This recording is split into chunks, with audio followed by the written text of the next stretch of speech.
Ikaze, nitwa Kamanzi Axel, maze imyaka hafi 20 ndi umunyamakuru hano kuri YouTube muri iyi channel ya Gahinga Harmony, niyemeje kuba umufashamyumvire wawe. Tuganira ku bintu bitandukanye bidufasha kugira ubuzima buzira umuze mu nkingi zitandukanye. Uyu munsi tugiye kurebera hamwe ibivugwa ku mbuto za chia seed cyangwa se graine de chia. Hari amakuru menshi atandukanye, uramutse wanditseho chia muri YouTube hano baguhe amakuru menshi atandukanye. Muri iyi minsi no kuri TikTok hari trend, abantu baguma baganira bavuga ku byiza byo gukoresha chia seed.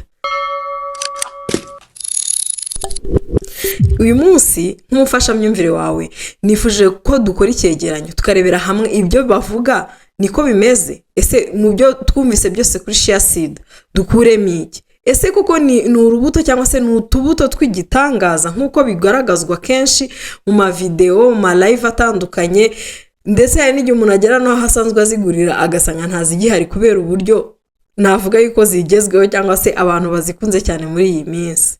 Niba ushaka kumenya mu by'ukuri detail cyangwa se byimbitse kuri chia seed, niba koko ari urubuto rw'igitangaza, ntucikwe. Ikaze, nari maze kubwira ko tugiye kurebera hamwe chia seed muri iki kiganiro. Ese koko ibyo bavuga kuri chia seed nibyo? Ese ni igitangaza nkuko bivugwa? Igisubizo ni oya.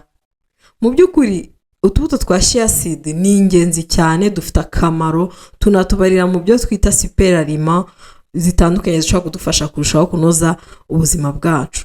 Ariko uburyo babitugaragarizamo bisiza amavuta cyane ku buryo utabyitondeye bishobora kugushyira mu kaga. Hari abantu batekereza yuko kuyinywa gusa mu mazi ibiro bihita bishira ku kanya.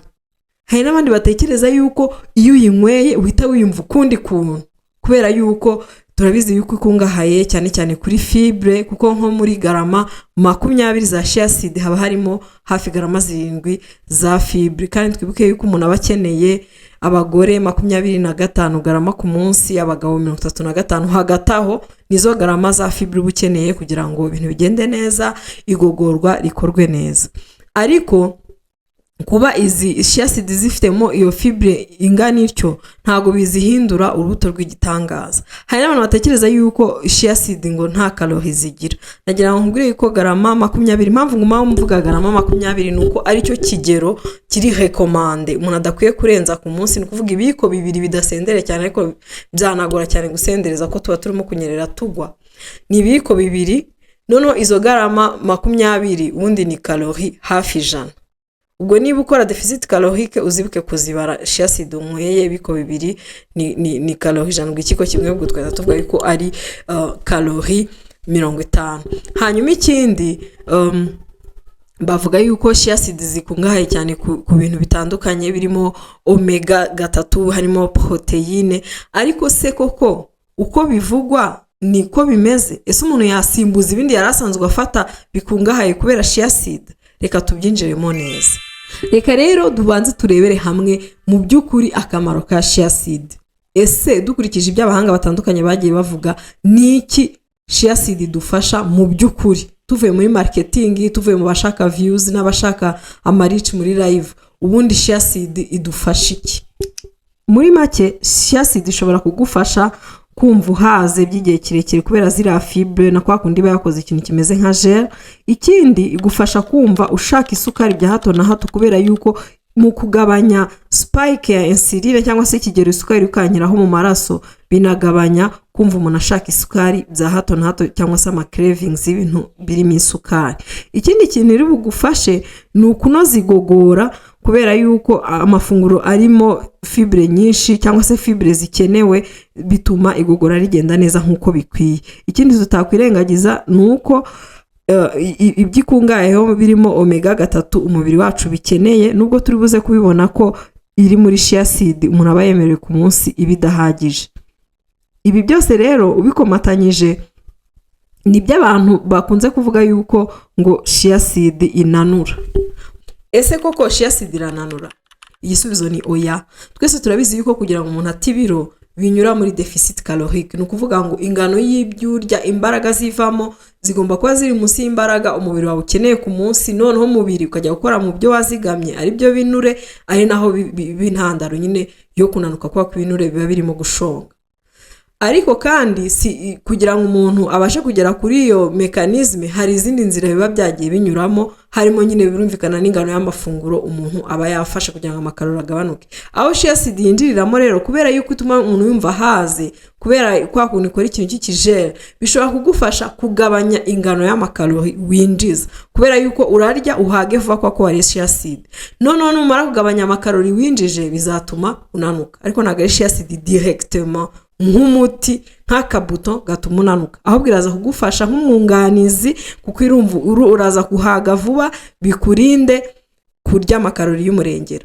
Iraza kugufata mu nda bikurinde kuryagagura bya hato na hato. Iraza kugufata mu nda, iraza gukora ya barriere ituma isukari tirukanyira mu mubiri, bikurinde za cravings z'ibintu by'ibinyesukari, noneho bize kugufasha kwirinda kurya amasukari hato na hato ari buze kongera ya makarori ari bubi intandaro yo gutuma ubyibuha. Ni muri urwo rwego mbega binyuze muri iyo nzira niho bahera bavuga ngo chia acid irananura, ariko ntago inanura nkuko bavuga ngo ugiye kuyinywa, kuko harabanya mbona hari umuvandimwe maze iminsi mbona kuri TikTok akora live avuga yuko umuntu ashobora kwirira ibyo asanzwe arya, niyo arya karori 6,000 ugasozaho chia acid, ibintu aba ari amahoro.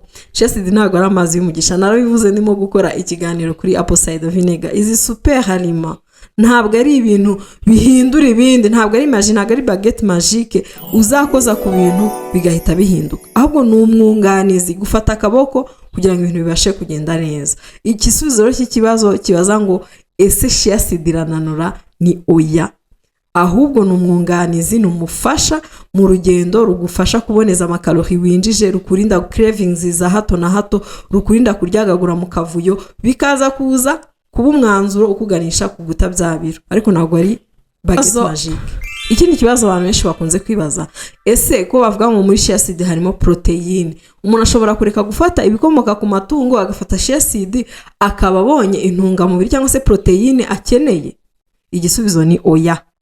Twabonye yuko kugira ngo chia acid umubiri ubashe kuzikoresha nkuko bikwiye, ikigero baturekomanda ni garama 20, ibiyiko 2 bya chia acid ku munsi.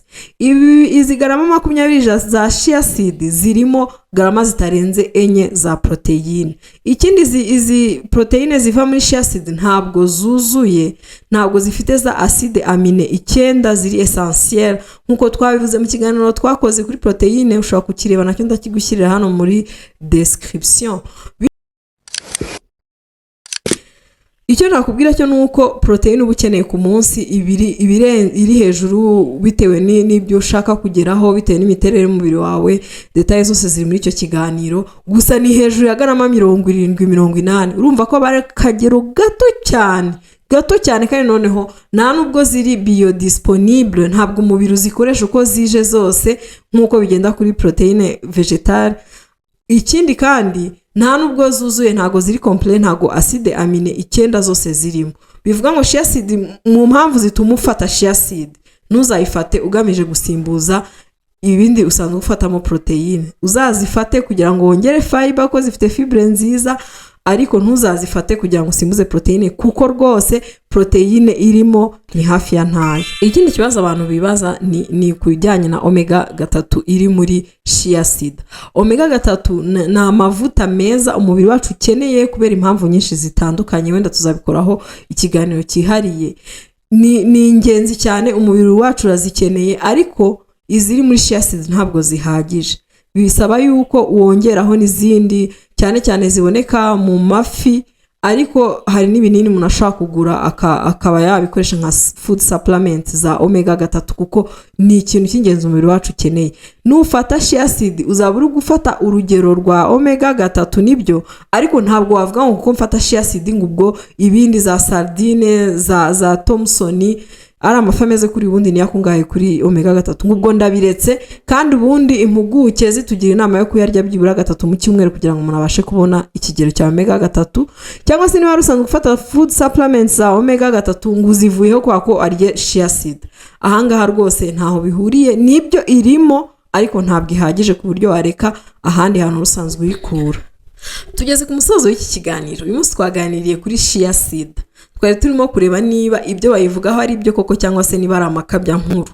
Twabonye yuko bimwe mu byo bayivugaho ari byo, nko kuba ikungahaye kuri fibre kuko igira fibre nziza, ikindi yifitemo omega 3, ibi bakaba ari ibinure byiza umubiri wacu ukeneye, ikindi ikaba inafitemo na proteine. Twabonye ko harimo n'amakabya nkuru aho bavuga yuko chia seed zinanura. Twabonye ko zitananura ahubwo ni umufasha, ziragufasha muri urwo rugendo kuko iyo uzifashe zikora cya kintu kimeze nka gel mu nda, noneho bikaza gutuma wumva uhaze, bikakurinda kurya ibiryo by'umurengera cyangwa se amakalori arenze ayo wakakwiye kuburya.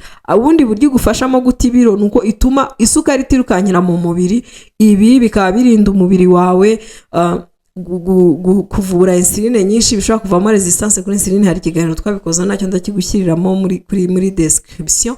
Hanyuma ikindi bikaza no kukurinda za cravings, kwa kumva ushaka utuntu twisukari twa hato na hato.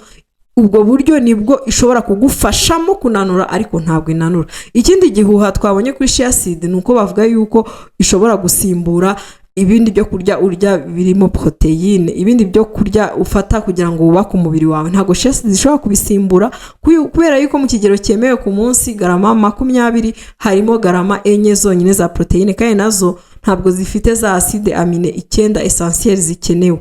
Chia seed ni nziza nibyo, ariko ntago yasimbura amagi, amafi, inyama cyangwa se ubundi buryo bwa proteine usanzwe ufata. Ndagushimiye twabanye muri iki kiganiro. Niba hari icyo wifuza kutugezaho kubijyanye n'ibyo twaganiriye cyangwa se icyo wifuza ko twazaganiraho, watwandikira muri comment. Niba udukurikiye ariko ukaba utarakanda subscribe, ndagusabye ukabyarawe kanda subscribe, hanyuma usangize abagenzi bawe iki kiganiro kugira ngo twagure umuryango wacu wa Gahinga Harmony. Amakuru dusangira kuri iyi channel agere kuri bose. Murakoze cyane.